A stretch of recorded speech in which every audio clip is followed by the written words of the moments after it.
Support for TPR comes from UT San Antonio, offering degree programs and research focused on workforce development, student success, and health innovation across Texas. UTSA.edu. UT San Antonio, the University of Ambition.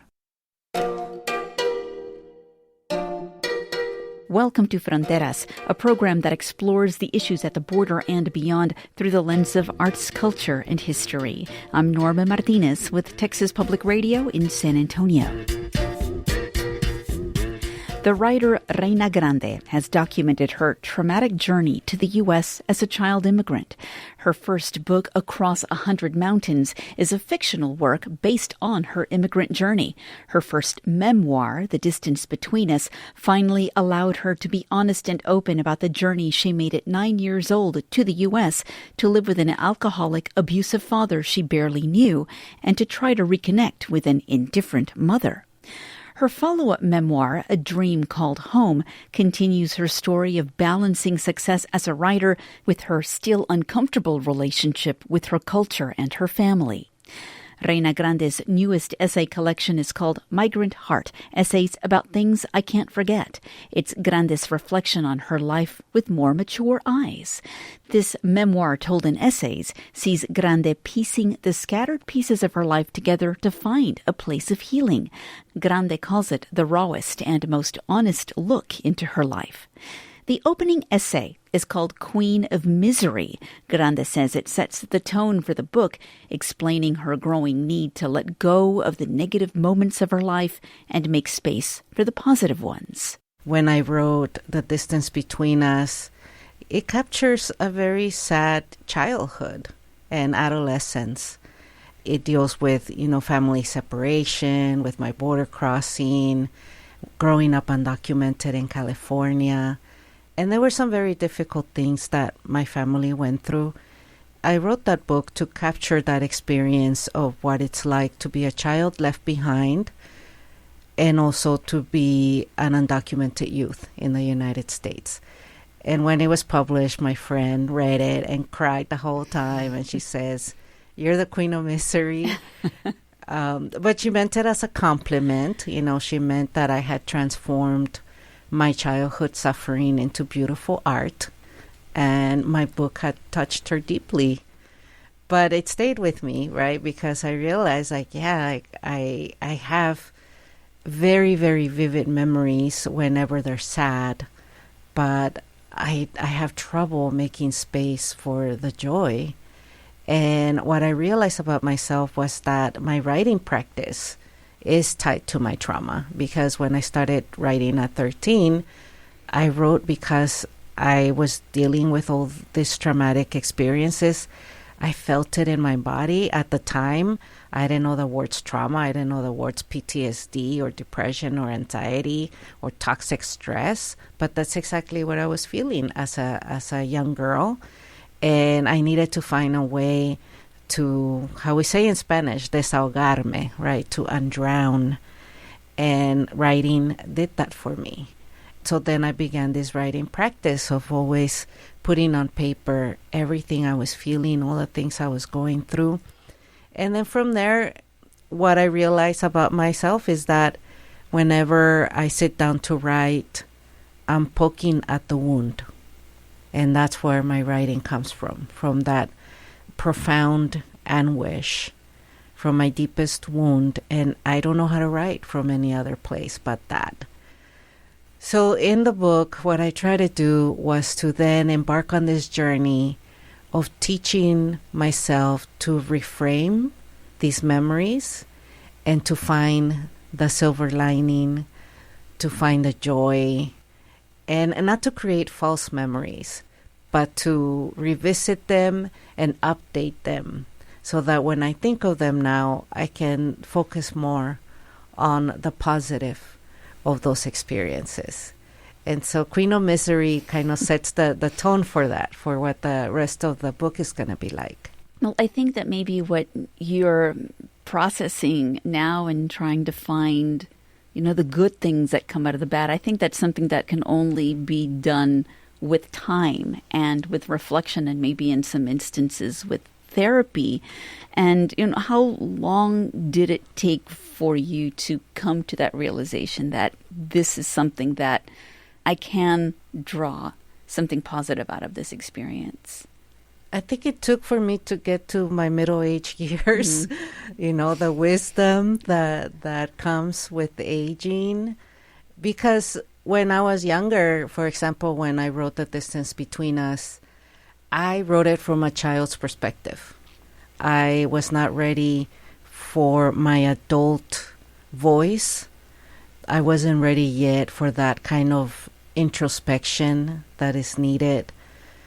And I allowed my younger self to tell the story. Also because I wanted to give her agency over her own narrative. Because as a young girl, I really had not a lot of control over my life. Especially as a child, I was at the mercy of what the adults around me decided. And so I didn't really have control over my life until I got older. And so in allowing my younger self to tell that story, it gave her more agency. It gave her the ability to tell her story on her own terms.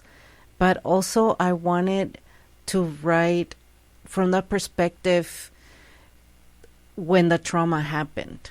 Not from the perspective of this adult woman that I am that has lived with this trauma for so many years. And that I did the same thing with The Dream Called Home. I wrote it strictly from the point of view of myself when I was in my 20s and just let her tell her story without the adult woman coming in and commenting on those experiences. And so with Migrant Heart, that's when I said, okay, I think I'm ready. I'm ready to let my adult self to finally speak, to look back at these moments and see what have they taught me? How have they shaped me into the woman, the wife, the writer that I am today? Well, I thought it was interesting in hearing what you said right now, that you refer to yourself as a child and as a young woman almost in the third person. Is there, something within you that has now this separation of you today to the person that you were? Is that why you do that? Yes. And I think because in my writing, I need to separate them. Because otherwise, like I remember when I was writing The Distance Between Us, my adult self constantly wanted to butt in there and say something.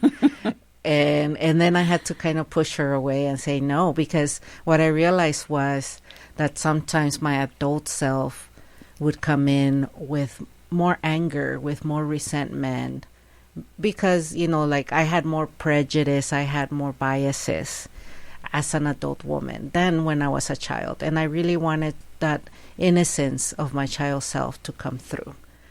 And so, yes, I did. I had to separate myself and look at myself from a distance. And that has really helped me, not just in my memoirs, but also in my fiction. My fiction, especially my first novel, Across 100 Mountains, was somewhat autobiographical. And that one is written in the third person. And it had to be that way because I was drawing so much from my experiences, or sometimes not so much from my experiences of what happened, but the emotional truth. And I had to write it in third person because then when the writing was very emotionally difficult, I could say, no, that's happening to her, not to me. And that's what allowed me to write that first novel. Reyna Grande is an award-winning author, motivational speaker, and writing teacher. She's the author of the new collection of essays, Migrant Heart, essays about things I can't forget. When we come back, Reyna Grande relives her trauma when discussing it with readers and audiences, but she finds a silver lining in how her memoirs have empowered other immigrants. And so when I hear people engage like that with my work and realize how much it has impacted them, and then I know that what I'm doing is important, it's essential. Our conversation continues next on Fronteras. Sometimes the best path to take is the path of least resistance. Take that extra car of yours. You could sell it, but it's easier to donate it. With prices for used cars still strong, more support goes to TPR.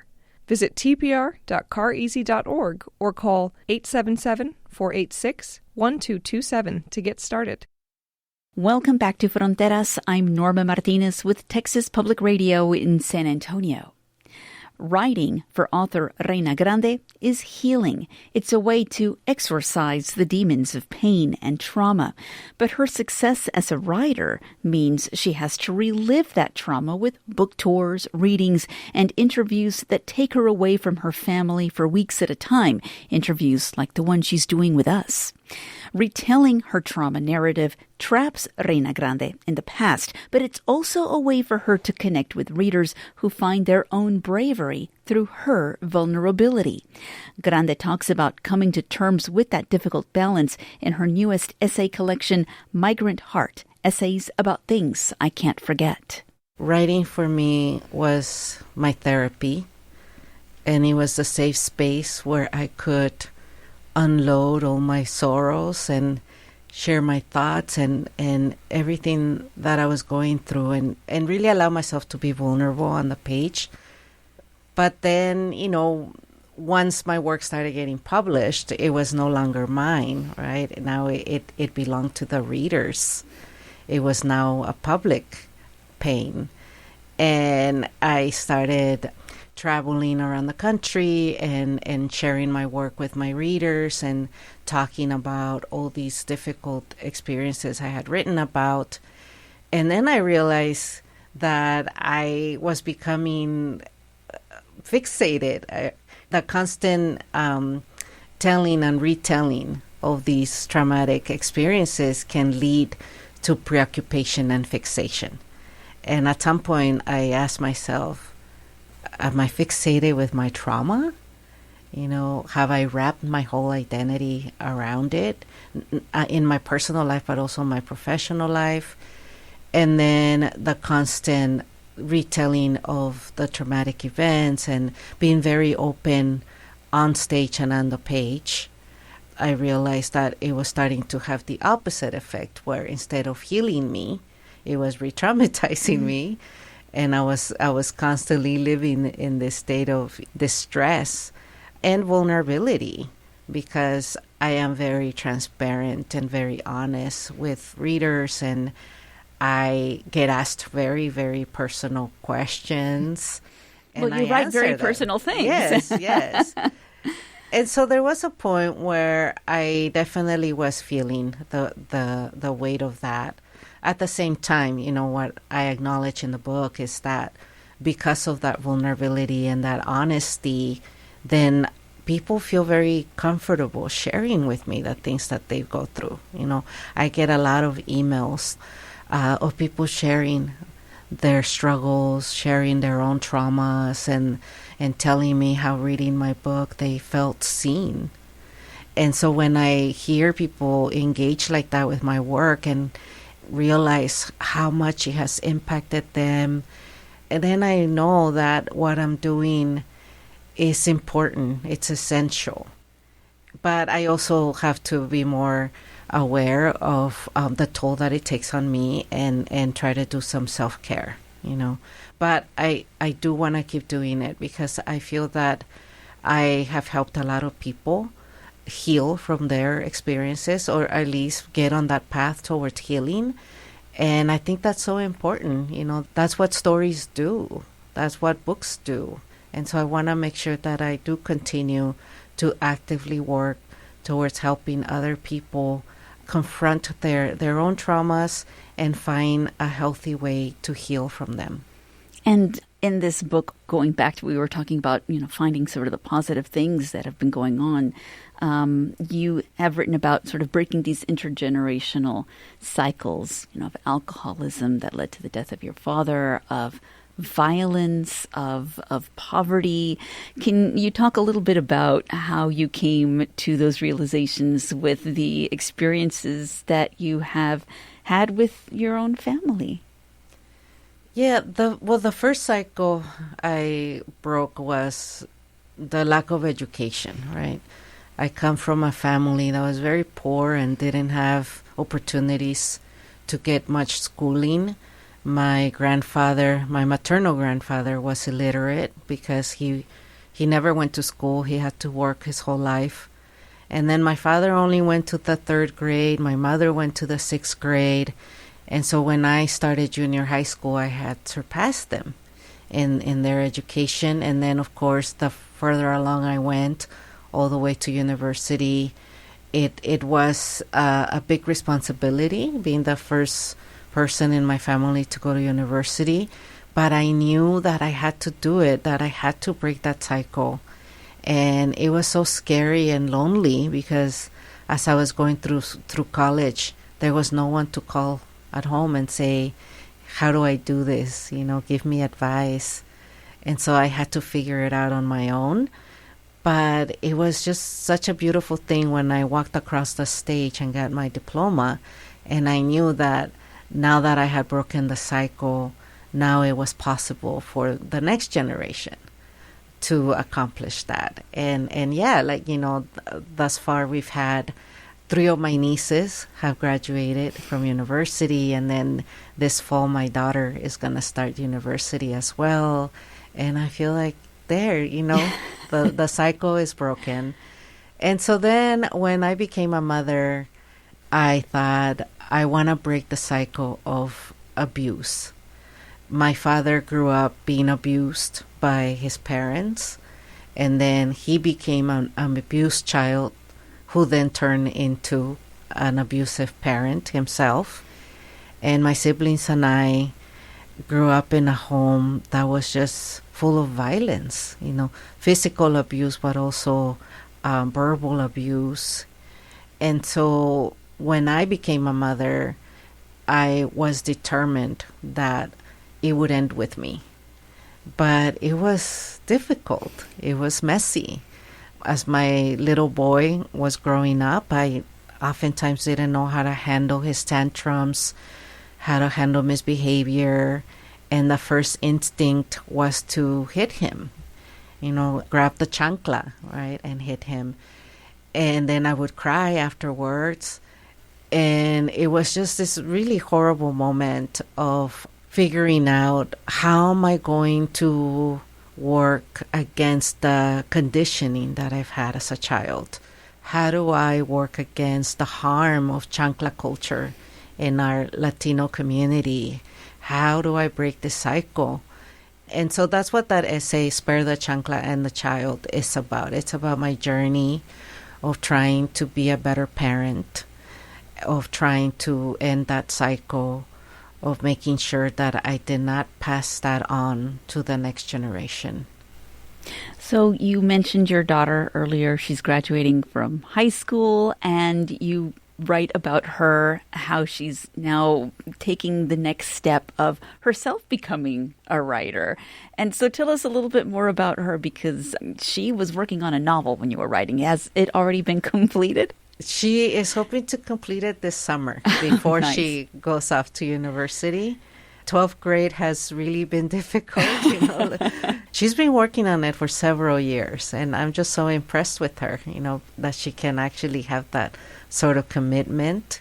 And that she has the bravery to ask her mother for advice. Well, yeah. Yeah. When she first started asking me to give her feedback, I kind of overdid it. I forgot she was my teenage daughter, and I treated her like my MFA student, and I gave her a lot of feedback. That when she got the manuscript back from me, she was really overwhelmed. But then, she saw that a lot of the things I pointed out were very helpful. And so she started to do revisions. And she's on her 4th draft, Wow. So she's been listening to me, that when I tell her that the real writing is in the rewriting. And that is what I want to teach her, that she needs to revise. And it's been such a joy that my daughter is a storyteller, because I grew up feeling very alone in my home. Nobody was a reader. Nobody was a writer. There were no books at all in my home when I was a young girl. And I felt so alone in my passion for reading and for writing. I had no one to share it with in my family. Whereas she's having the total opposite experience where, she gets to share her love of storytelling with me, but also with my husband, who has an MFA in theater. And so she's able to talk about storytelling, about craft, and we can talk for hours on, character development and scene structure and plot and pacing and all those things. And I love talking to her about those things because as a teenager, she can kind of be a little aloof or just want to be alone in her room and push me away. But the minute I say, so how's your novel going? Then she talks, and we can talk for a long time. And so I love that. I love how storytelling creates a bridge between me and her, between one generation to the other. And I am just so proud of her and her commitment. And I'm just so happy that her journey as a storyteller is completely different from mine.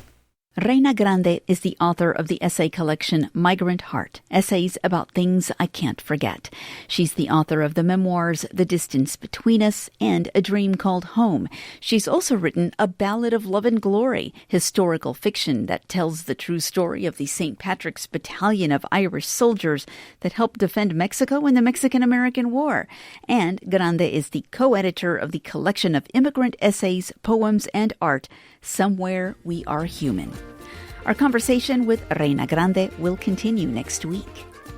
Fronteras editors are Dan Katz and Yvette Benavides. The program is produced by Marian Navarro and Norma Martinez. Charanga Cakewalk composed our theme music. Hear past episodes at tpr.org and on the Fronteras podcast. I'm Norma Martinez with Texas Public Radio in San Antonio. Thanks for listening. The largest sports tournament in the world is about to arrive in Texas, the 2026 FIFA World Cup. Teams from across the globe are set to play at Dallas Stadium and Houston Stadium in June. Whether you're a diehard fan or just a little soccer curious, we've got you covered. When the World Comes to Texas is a new podcast from KERA News. We'll talk to the people holding down the sport and the culture here in Texas. It's out now. Listen wherever you get your podcasts.